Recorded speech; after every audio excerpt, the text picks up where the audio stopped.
Voilà, c'est un réel plaisir d'être là sur votre poste téléviseur en ce moment, ou soit si vous êtes dans une matinée ou dans un après-midi, ou soit dans une soirée. Nous vous saluons au nom de notre Seigneur et Sauveur Jésus-Christ et nous sommes dans la joie de vous entretenir ce jour sur la puissance des relations. Vous savez, dans la vie, j'ai compris une chose qu'il est difficile de pouvoir envisager d'avoir une vie qui soit équilibrée si nous ne savons pas comment nous pouvons découvrir ou comment arriver à comprendre la puissance qu'il y a dans les relations. Et souvent, très souvent, en tant qu'individus, nous sommes appelés à nous soumettre ou nous sommes appelés à interagir ou soit nous sommes appelés à nous retrouver dans une situation où on n'est pas dans la solitude, mais nous vivons avec des gens. Et quand nous vivons avec des gens dans la vie, nous avons ce que nous appelons la puissance des relations. Parce qu'il y a souvent quelque part, les gens n'arrivent pas à comprendre que quand deux personnes se rencontrent, ou soit quand ils se rencontrent, ils tirent un profit, ou soit ils tirent un minus, c'est-à-dire qu'ils perdent de fois quand ils se rencontrent avec un individu. Il y a des gens qui peuvent t'avancer, tout comme il y a des gens aussi qui peuvent ne rien t'apporter dans la vie. Et je veux m'entretenir pour ce petit moment avec vous sur la puissance des relations. Comment découvrir quelle relation dans laquelle nous sommes? Comment il va à découvrir dans quelle relation nous sommes? Et je vais essayer de me baser sur un verset pour commencer dans 1 Pierre 4 au verset 7. La Bible dit « La fin de toute chose est proche, menez donc une vie équilibrée et ne vous laissez pas distraire afin d'être disponible pour prier. » Et c'est ça, quand je lisais ce passage, j'étais vraiment dans la joie de comprendre qu'ici, la Bible nous dit « Menez donc une vie équilibrée ». Donc, quelque part, la puissance de relation nous amène à mener une vie équilibrée. Et la vie équilibrée nous amène à ne pas nous laisser dans la distraction et afin d'être disponible. Parce que quand quelqu'un est disponible, c'est que quelqu'un n'est pas dans la distraction. Quand quelqu'un n'est pas dans la distraction, donc il est dans une vie équilibrée. Et nous remarquons aujourd'hui que la vie équilibrée est une vie qui est recherchée par tous. Parce que beaucoup de gens aujourd'hui n'arrivent pas à comprendre la portée, dans quelle relation ils sont. Est-ce que la relation dans laquelle tu es est une relation à vie, est une relation à saison ou c'est une relation à raison? C'est-à-dire que nous allons essayer de parcourir cela. Pourquoi? Parce qu'il est très important dans la vie de découvrir dans quelle relation tu es. De découvrir la raison de ta relation, la saison de ta relation et aussi la vie, la durée à vie de ta relation. Parce que nous avons remarqué aujourd'hui que beaucoup de gens se lancent vite dans les relations, entreprennent de contact avec des gens, cherchent à faire des échanges, mais tout en oubliant que quand deux personnes interagissent, il faut arriver à comprendre la raison ou même à aller plus loin, à découvrir quel genre de relation dans laquelle nous sommes. Parce que dans la vie, comme je l'ai toujours dit, il y a des gens qui sont là dans notre vie pour nous équilibrer. Il y a des gens aussi qui sont dans notre vie pour nous déséquilibrer. Alors nous devons comprendre maintenant que quand nous devons mener une vie équilibrée découle des puissantes relations. Et il y a des relations qui vous rachètent le temps et il y a des relations aussi qui vous consomment le temps. Maintenant, il faut essayer maintenant à découvrir dans quelle relation vous êtes. Parce qu'en tant qu'individu, vous êtes appelé à interagir avec quelqu'un dans plusieurs domaines de la vie. Au niveau social, au niveau familial, au niveau professionnel et au niveau même social de l'Église. C'est-à-dire que vous êtes amené ou vous êtes dans une position où vous devrez interagir avec quelqu'un. Que vous le voulez ou pas, vous êtes appelé à interagir avec quelqu'un. Et dans la société, aujourd'hui, quand nous ne découvrons pas la puissance des relations, nous nous retrouvons en train de consommer notre temps dans des relations qui ne nous apportent rien. Et aujourd'hui, parce que la Bible, parce qu'aujourd'hui, beaucoup de gens prétendent que, parce que nous sommes tous enfants de Dieu, parce que nous sommes tous chrétiens, donc nous devons commencer à interagir avec tout le monde et sans pour autant essayer de savoir avec qui nous interagissons et pourquoi nous sommes en train d'interagir avec la personne et où cela nous amène. Parce que quand je lis 1 Pierre 4, verset 7, ça m'a beaucoup réjoui de voir que la Bible dit « La fin de toutes choses est proche ». Menez donc une vie équilibrée. Donc la Bible, quelque part, elle cherche à ce que nous puissions mener une vie d'équilibre. Et une vie d'équilibre ne peut se mener que quand nous comprenons dans quelle relation nous sommes. Que ce soit au niveau marital, au niveau social, au niveau professionnel, au niveau familial, nous devons comprendre qu'il y a des gens qui sont dans notre vie pour une saison, il y a des gens qui sont dans notre vie pour une raison, et des gens qui sont dans notre vie à vie. Donc c'est-à-dire que quand une saison, la personne est dans ta vie, et quand la saison est passée, il ne faut pas chercher à ramener cette personne encore dans une autre saison parce que la saison de la personne peut-être est passée dans ta vie. Il y a des gens aussi qui sont venus proches de toi à cause d'une raison bien précise. Et lorsque la raison est consommée, laissez la personne partir. Et maintenant, nous remarquons que beaucoup de gens cherchent à s'accrocher à des choses, des fois, qui, au lieu de leur permettre de gagner le temps, ils perdent le temps. Or, le temps est précieux. Parce que le temps est un facteur aussi qui joue dans les relations, dans la puissance des relations. Parce que, quand je parle d'une puissance des relations, c'est savoir pourquoi vous avez la personne qui est à vos côtés. Pourquoi? Parce que devant, en tant qu'enfant de Dieu, nous ne posons pas la question. Mais la Bible nous dit dans 1 Pierre 4, verset 7, menez une vie équilibrée. C'est-à-dire une vie équilibrée est une vie calculée. Il dit de telle manière que la vie soit équilibrée et ne vous laissez pas distraire. Aujourd'hui, nous voyons beaucoup la distraction. Pourquoi? Parce que nous interagissons avec des gens de foi pour lesquels nous ne sommes pas supposés interagir avec. Il y a des gens de foi, quand ils sont... Parce que j'ai toujours dit à ceux qui sont proches de moi et à certains collaborateurs à l'église, pour leur dire que, écoutez, vous savez que il y a une forte puissance dans votre environnement. C'est-à-dire qu'il y a des gens qui vous environnent, qui déterminent ce que vous serez. Donc, c'est-à-dire que votre environnement déterminera ce que vous serez demain. Ou ce que vous faites aujourd'hui avec votre environnement déterminera ce que vous produirez, ce que vous allez produire demain. Donc, c'est-à-dire que vous êtes le produit, tout simplement, de ce que vous avez été environné hier. Parce que les gens qui vous ont environné hier ont produit ce que vous êtes aujourd'hui. C'est pourquoi vous voyez que, c'est surtout nous qui vivons dans la monarchie britannique, nous nous rendons compte que même dans la famille royale, il y a des princes, et les princes de la famille royale ne sont pas supposés fréquenter tout le monde.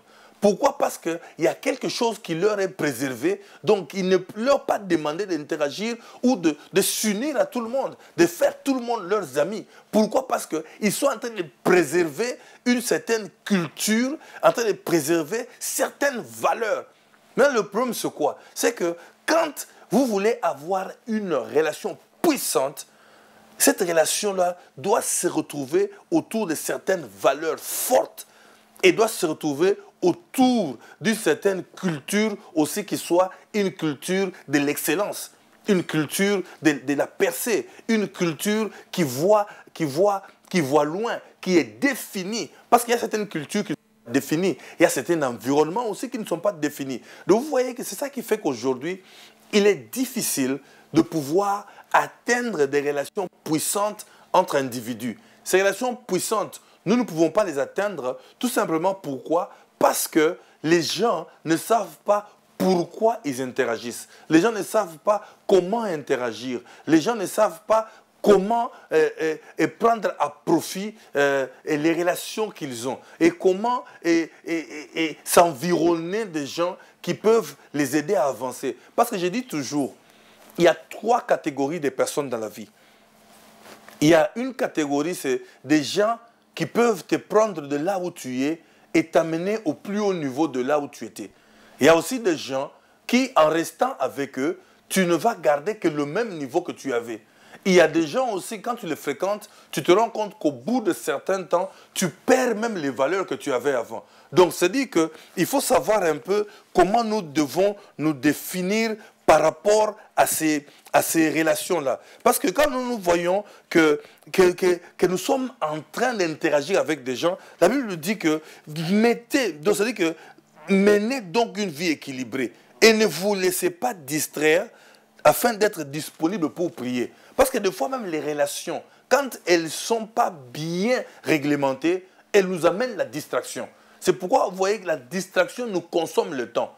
Donc, nous sommes dans le 21e siècle. Le 21e siècle, que nous soyons chrétiens ou non chrétiens, est un siècle où le temps est précieux. Donc, nous devons faire de manière à ce que nous puissions réglementer le temps. Et quand je tourne même dans 1 Pierre, chapitre 5, verset 5, la Bible dit, de vous-même, jeunes gens, soumettez-vous aux responsables de l'Église et vous tous, dans vos relations mutuelles, revêtez-vous d'humilité. Donc vous voyez, ça dit que la Bible est en train ne voit pas seulement l'équilibre, mais la Bible voit en même temps l'équilibre et la Bible voit en même temps l'humilité. C'est-à-dire tout ça, ce sont des caractéristiques d'une relation puissante. C'est-à-dire que si nous sommes aujourd'hui en train d'envisager des relations puissantes, donc nous devons les envisager de telle manière que nous puissions les exercer, de telle manière à ce que nous ayons une vie équilibrée, que nous puissions les exercer, de telle manière à ce que nous puissions être humbles dans nos relations. Et maintenant, il y a une chose qui est très importante, parce que quand nous parlons de relations puissantes, donc nous voyons quelqu'un qui est en train d'entreprendre une relation avec la bonne personne au bon moment, à un bon endroit, et c'est-à-dire qu'avec les bonnes motivations. Parce que c'est le plus grand problème. Parce que beaucoup de gens aujourd'hui pensent pouvoir établir des grandes relations. Les gens pensent établir des relations puissantes, mais oublient que les relations puissantes sont des relations qui sont tissées avec la bonne personne, au bon endroit, au bon moment, avec les bonnes motivations. Donc tu ne peux pas établir une relation puissante avec la mauvaise personne. C'est très difficile. Parce que quand nous parlons de la mauvaise personne, nous voyons qui? La personne qui ne voit pas les choses de la même manière que toi.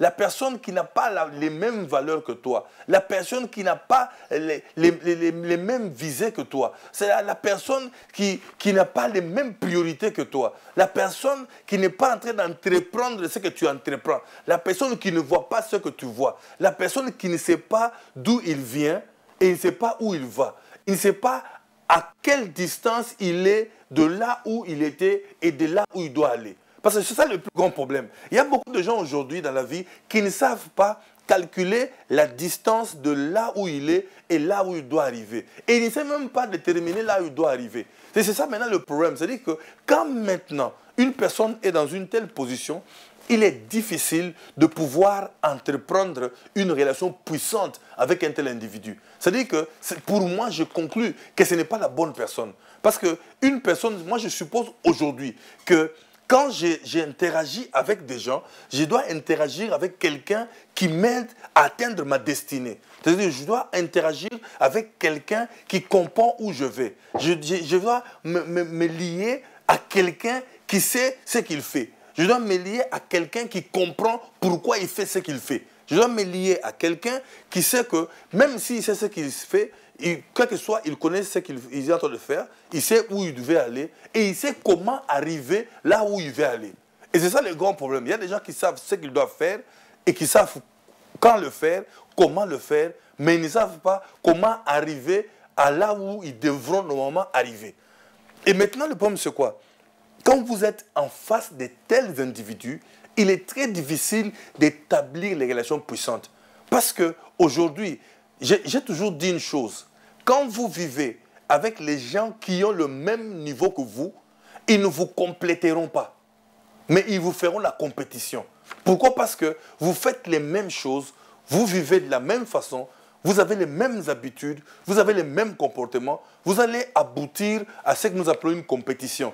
Mais moi, par contre, je suis en train d'envisager de m'environner de gens qui me complètent, qui m'aident à avancer, qui savent où je suis en train de partir, qui comprennent ma vision, qui comprennent pourquoi je fais ce que je fais. Et quand ils sont à côté de moi, ils me motivent, ils me poussent à réaliser ce que je dois réaliser. Parce qu'aujourd'hui, sinon, la vie chrétienne que nous vivons restera une vie d'histoire, il restera une vie de témoignage du vieux temps, où nous serons en train de parler carrément de ce qui s'est passé hier, de ce que nous avons fait hier, tout en oubliant que nous avons encore un futur proche qui nous attend. Il y a un verset que j'aime beaucoup, que je ne manquerai pas de lire, et ce verset dit « Deux hommes marchent-ils ensemble sans s'être mis d'accord ?» Donc, il y a quelque part ce que je parle, ce que je dis dans les principes, c'est-à-dire que dans une relation puissante, il ne peut pas t'y manquer un principe d'accord. Donc, c'est-à-dire que la Bible dit ici dans Amos 3 au verset 3, il dit « Deux hommes marchent-ils ensemble sans s'être mis d'accord ?» Et maintenant, le problème, c'est quoi? Quand les gens maintenant marchent ensemble, ils doivent se mettre d'accord pour que leur marche puisse être une marche puissante. Maintenant, se mettre d'accord sur quoi? C'est-à-dire que pour moi, dans une relation puissante, les gens doivent se mettre d'accord sur les valeurs. Les gens doivent se mettre d'accord sur la culture. Les gens doivent se mettre d'accord sur leur environnement. Les gens doivent se mettre d'accord sur leur éducation. Les gens doivent se mettre d'accord sur leur fréquentation. Les gens doivent se mettre d'accord sur leurs projets. Les gens doivent se mettre d'accord. Il y a toute une liste de choses pour lesquelles les gens doivent se mettre d'accord. Et quand ils ne se mettent pas d'accord, ils ne pourront jamais vivre une relation puissante. Et une relation puissante découle d'un principe d'accord. C'est-à-dire que je m'accorde avec une personne dont je sens que nous avons la même culture. Je m'accorde avec une personne dont je sens que nous avons la même pensée.